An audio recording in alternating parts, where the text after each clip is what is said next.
Nathan, this is the first CONEM, Congresso Nacional de Empreendedorismo, Entrepreneurship Musically.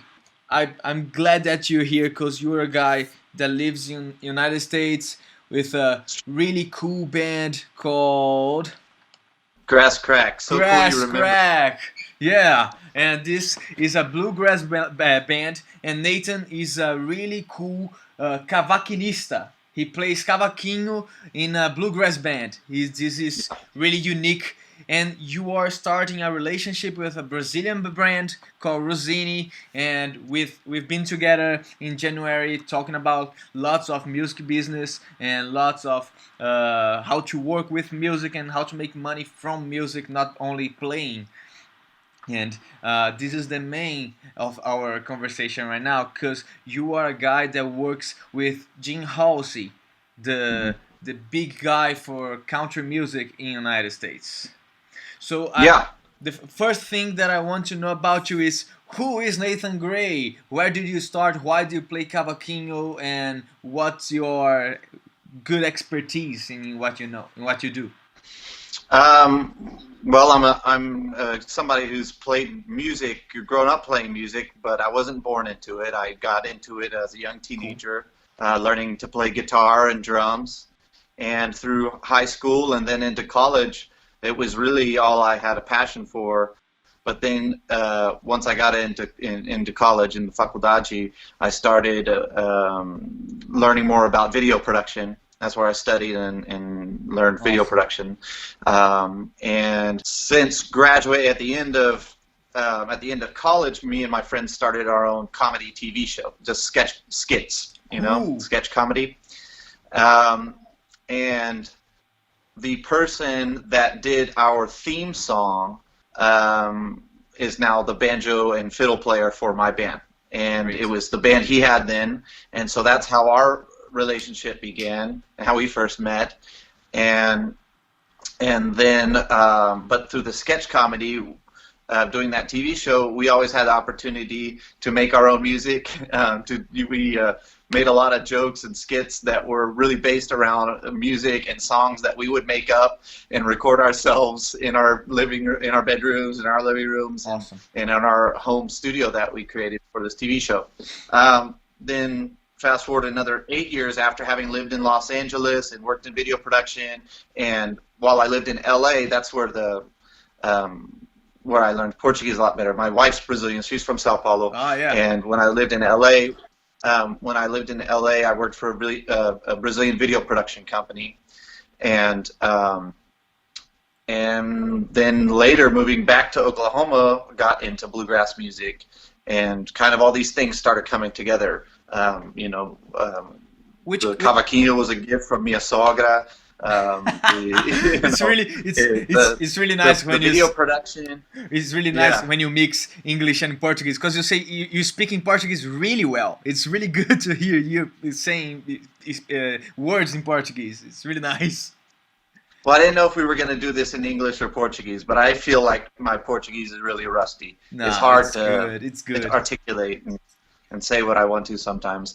But in our home and with our two children, we speak both languages. Yeah. And often it's a real mix. Some words are just you can express better. Some ideas are expressed better in Portuguese, and likewise with English. Sometimes there's only one way to say it, and it's in Yeah. English. So Nice. So we do a lot of. the first question is before bluegrass music, what was your passion in music? What did you hear? What kind of song did you play? Mostly drums, because I played both guitar and drums, but Mhm. there's always a ton of guitar players. I was always on the drums, and I love playing drums.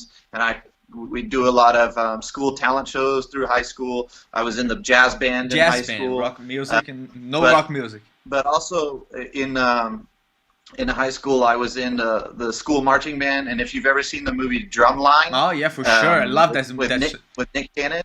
That's the kind of drum line we had at my high school. It was like Wow. that, black marching band. Did you play And snares? so I did that. You play the snares? I played cymbals. The samples, cool. And you do like But yeah, cool. We did. We had the most dancing. I was the only white boy cymbal player ever. Oh, you know, this is that great. point. And we had a lot of dancing that we had to do. A lot of like, you know. Awesome! This is really cool. It's really Um, cool. You American are the base, are the best doing this kind of marching band stuff.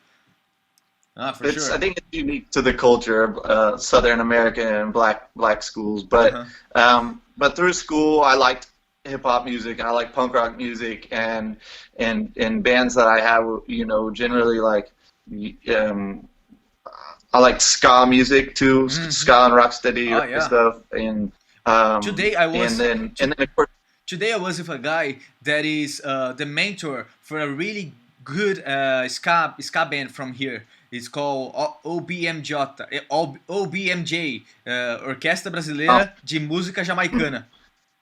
oh wow, It's a cool. really cool project. It's a really cool project. I'd like to hear them. Yeah, I will send it to you.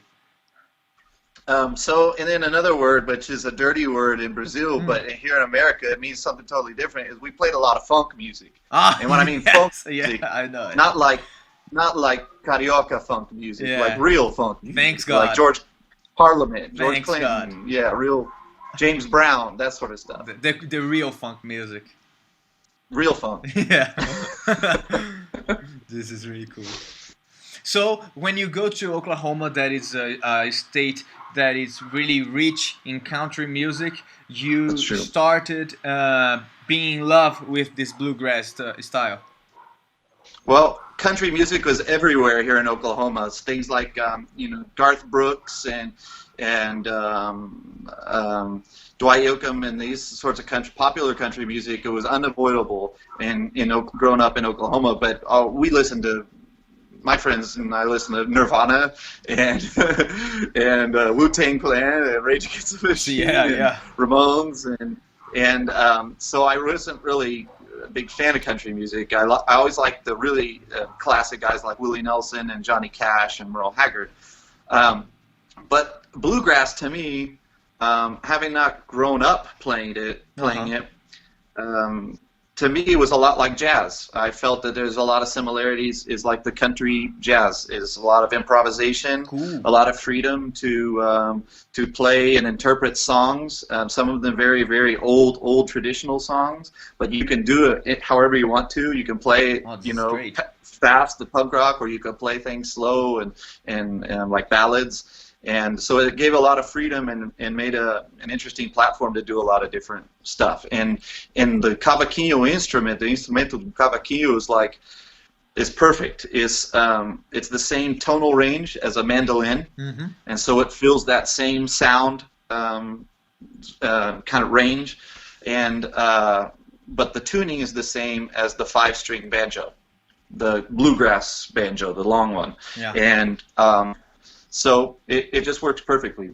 Everything's in the key of G, you know. Hmm. So So in your career, you never made actually money with music. You always in music, but making money with your video a bit expertise, right? yeah, not really until recently did I take playing music as something that I could do to also make money, supplement my income.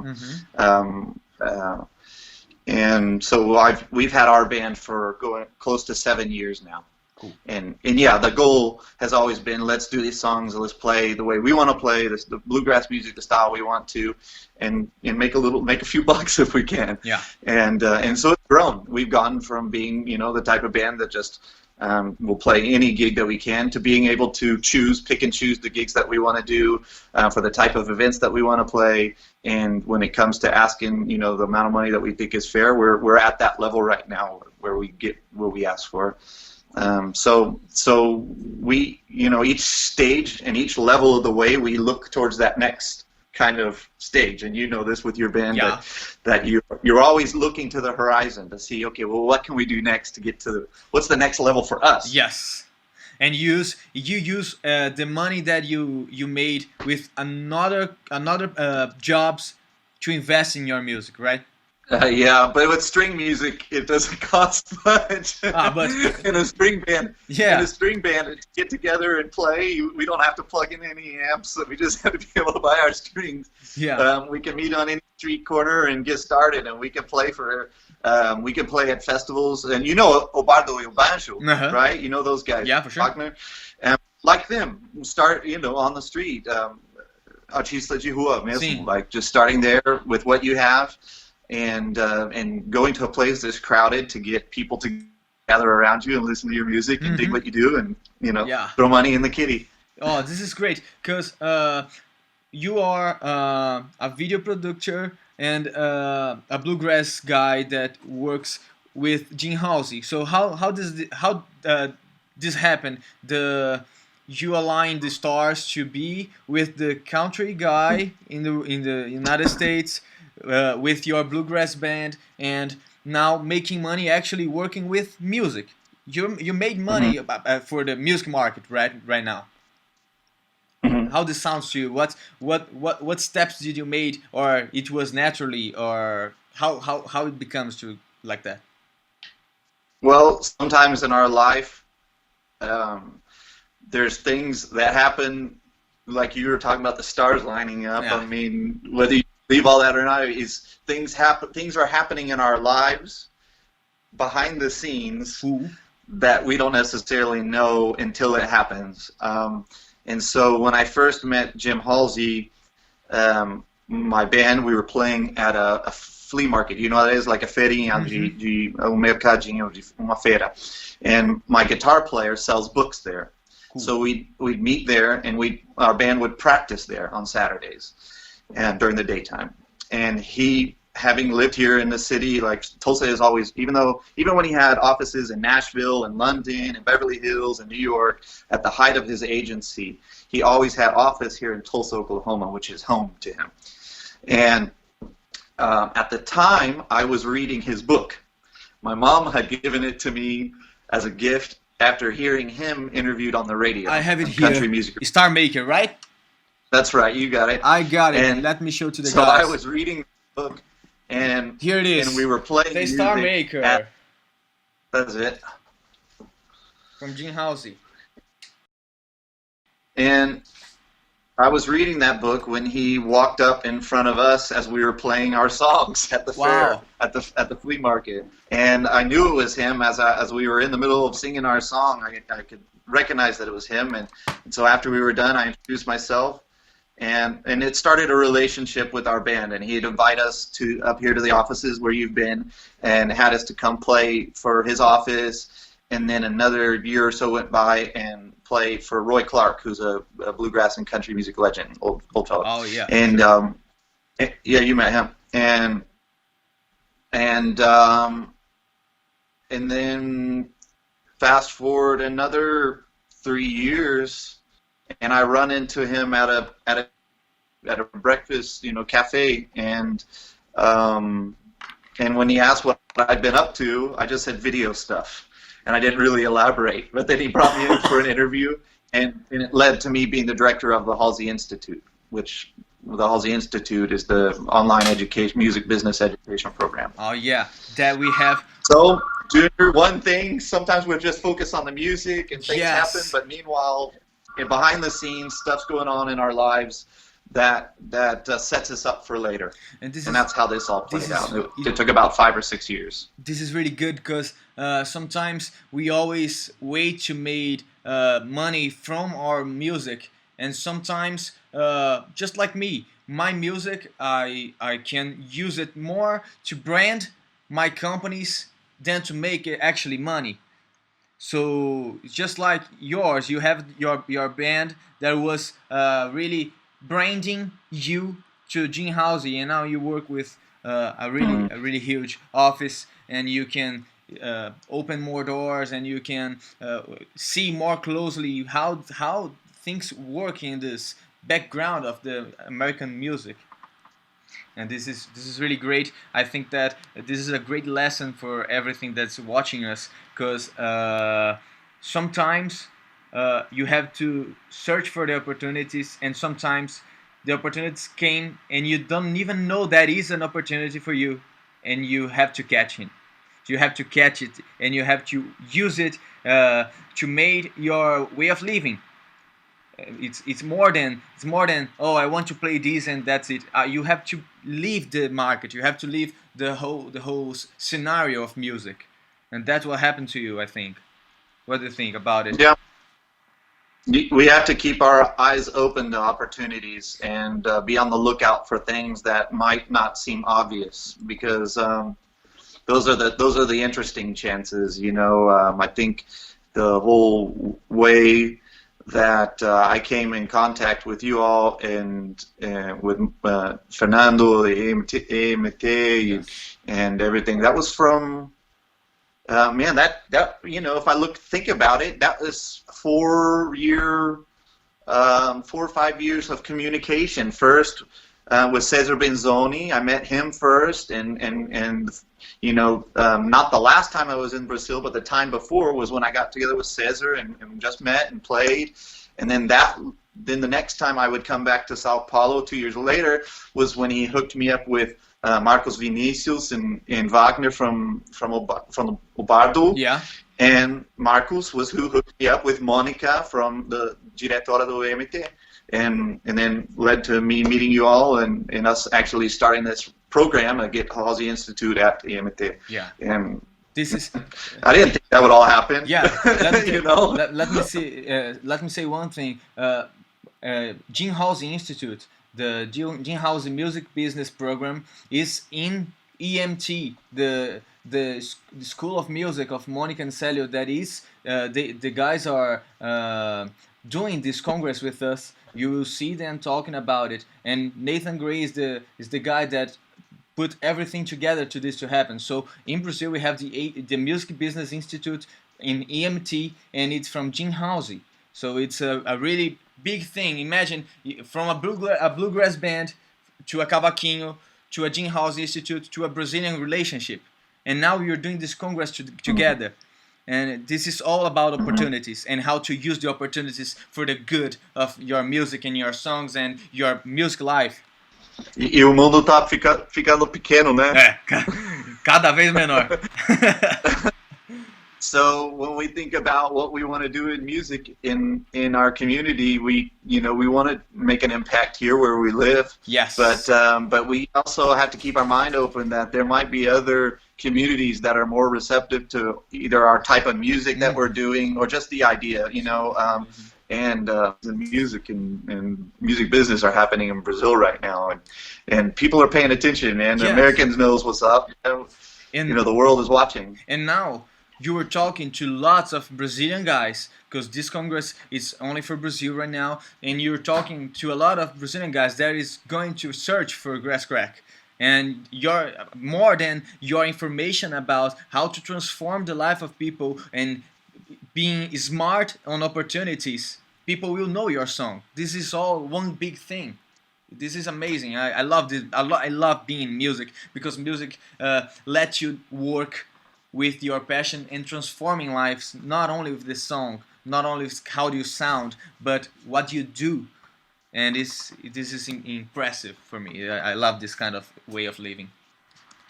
And I'm pretty sure that you too, mate. It was really good to talk to you about these kind of things. I'm pretty sure that everything in Brazil really got some ideas and how to think different and how to change the mindset in music and to make more money and to make actually more space with the sounds and the way of they want to play. Well, and one thing's, you know, a constant when it comes to musicians and people who write songs or do anything, play any instrument or sing, is you have to do it all the time. You have to stick with it. Yes. and still keep doing it. Can't just, you know, get ready the day of the show. It's just always be ready. Cool. Keep your calluses hard. Yes. And you play cavaquinho, you know what you're talking about. Well, it was really cool, Nate. Thank you so much for your time. Thank you for being with us. Send a huge thanks, a huge hug for Jim and Melissa. I love them. And for Yuri and your family too. Thanks again for being with us. Thanks for having me, Junior. Anytime. You too. Ciao. Ciao.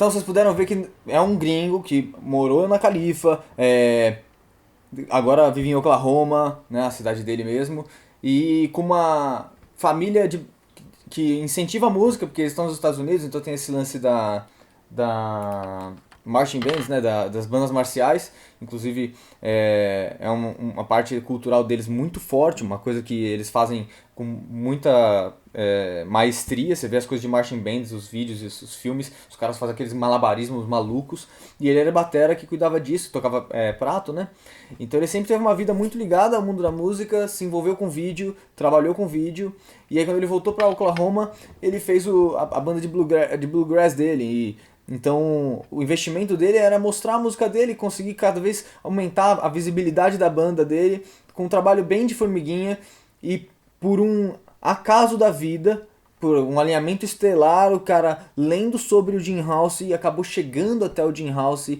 durante uma feira onde eles estavam tocando, e ele começou a trabalhar com o Jim House, e ele, por causa desse alinhamento dos planetas, ele chegou até a gente e está agora fazendo o congresso com a gente. Então você vê que às vezes não é simplesmente fazer o som, fazer dinheiro, mas é como você trabalha a sua marca que vai te dar a visibilidade do que fazer depois.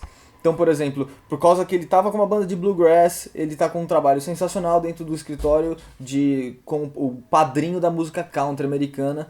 Então, ele vive de música, tocando o som dele, investindo no som dele, menos do que investindo no business, que é o que ele trabalha lá, ele é o diretor visual lá do Jim House Institute, ele cuida da parte de vídeo, da parte de conteúdo, de tudo que rola na internet do instituto.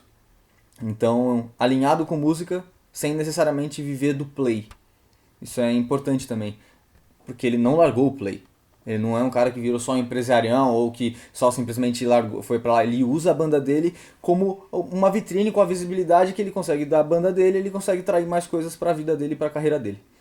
Eu acho que essa é uma das grandes lições que a gente pode tirar aqui do Nathan Gray. Um americano explicando como é que ele faz pra viver de música também. Muito importante isso. Porque a gente acha que as dificuldades são só aqui, ou que o cara lá é mais fácil conseguir só viver do som e tudo mais. Você vê que é um cara que optou e consegue sustentar a família dele e tudo mais, vivendo de música de forma paralela, simplesmente só tocar.